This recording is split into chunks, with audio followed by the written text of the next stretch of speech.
I'm 73 years old, and I'm about to tell you something that might upset you. Everything you think you know about getting older is completely wrong. And the worst part? The people who should be telling you this, your parents, your teachers, society, they're either lying to you or they don't know themselves. You see, I spent the first 50 years of my life believing the same lies you probably believe right now. I thought I had it all figured out. I had the career, the house, the respect of my peers. But at 52, something happened that shattered everything I thought I knew. And what I discovered in the 21 years since then has completely changed how I see life, death, and everything in between. But before I tell you what happened, I need you to understand something. The reason I'm making this video isn't to impress you or to make myself feel wise. I'm making this because I'm running out of time. And there are things you need to hear before it's too late. Not for me, for you. At 52, I had what doctors call a cardiac event.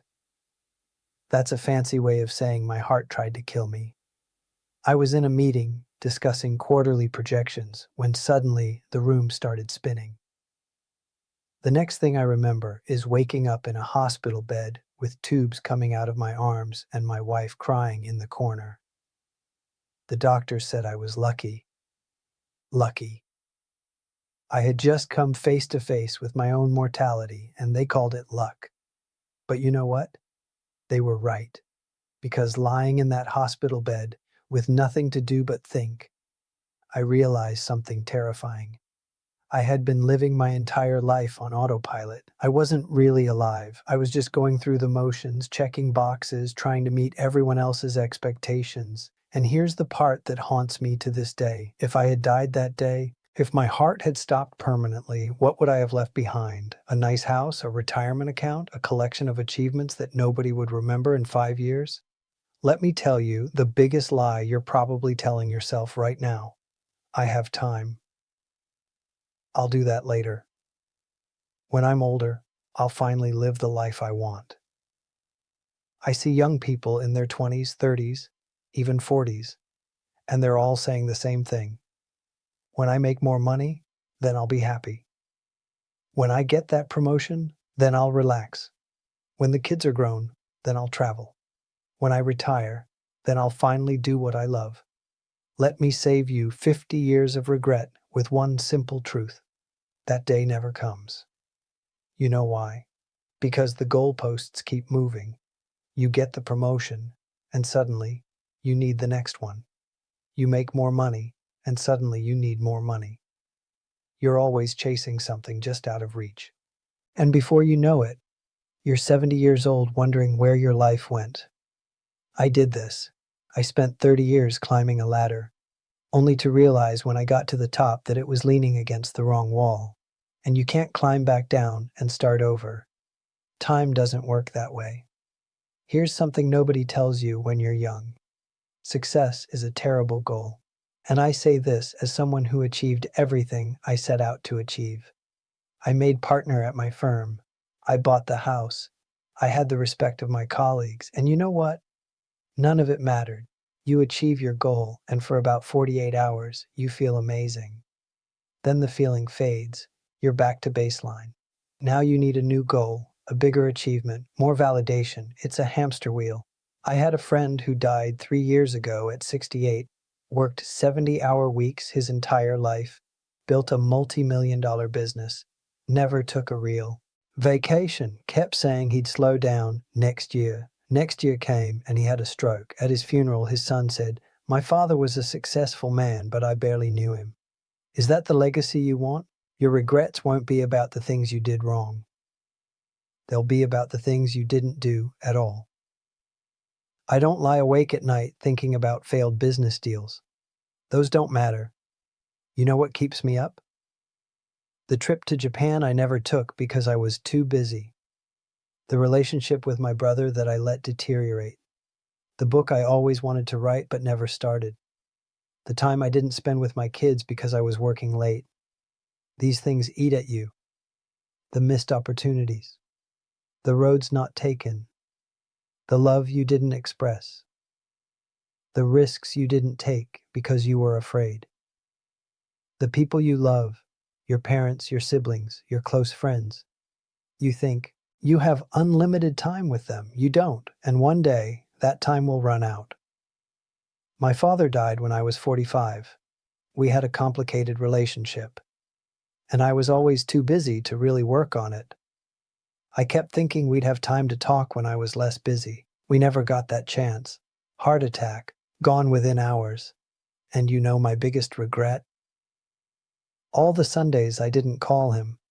All the times I was too tired to drive over for dinner.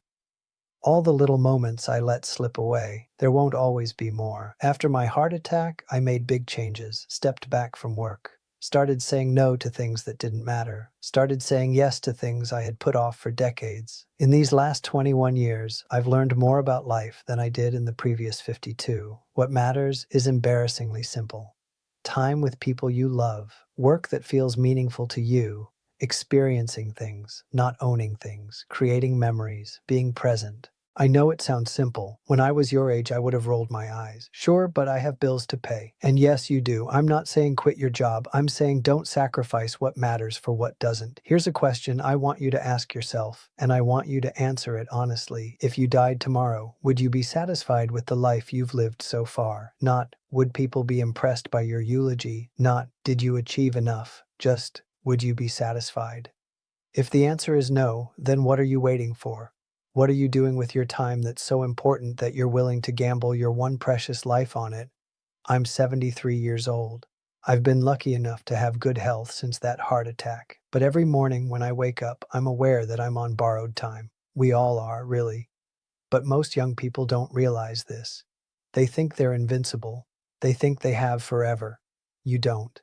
I have grandchildren. 3 of them, and when I look at them, I see the same patterns I see in most young people today. They're stressed, they're anxious, they're chasing things that won't make them happy. They're making the same mistakes I made. And I try to tell them, I try to share what I've learned. But you know what? They don't really listen.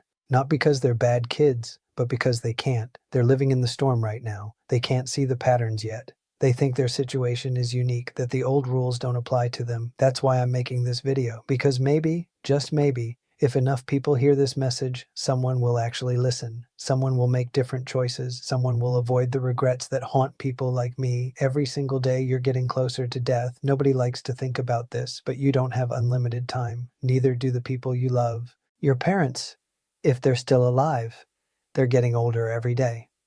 One day, probably sooner than you think, they won't be here.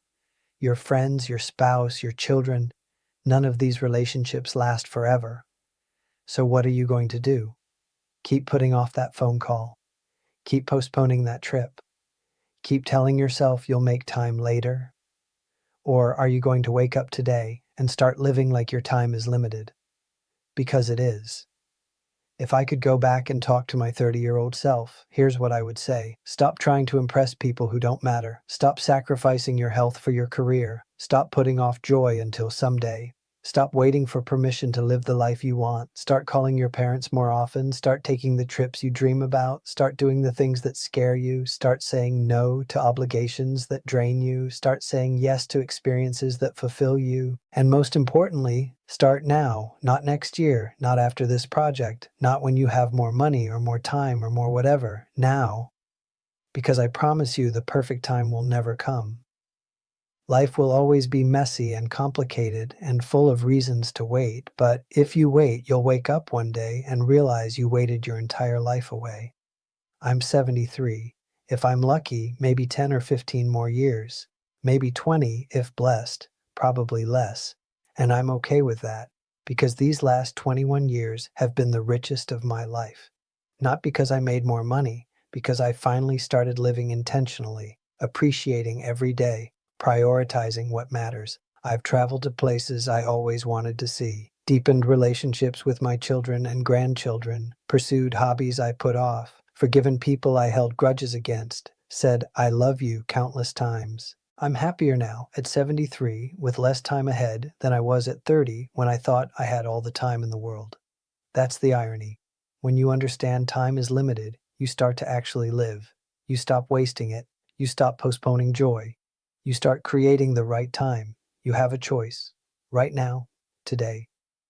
Keep living the way you're living, chasing success, putting off happiness, telling yourself you'll make time later. Or wake up, realize time is running out faster than you think, and the life you're waiting to live needs to start now. I can't make this choice for you, but I can tell you, you don't want to be 73, looking back, wishing you made different choices. Don't waste 52 years figuring this out. Learn from my mistakes, live intentionally, prioritize what matters. Stop waiting for someday. Someday is today. It always has been. If this resonates, share this video, leave a comment, tell me what you're going to do differently. Subscribe because I have more truths to share and not much time left. The clock is ticking. What are you going to do with your time?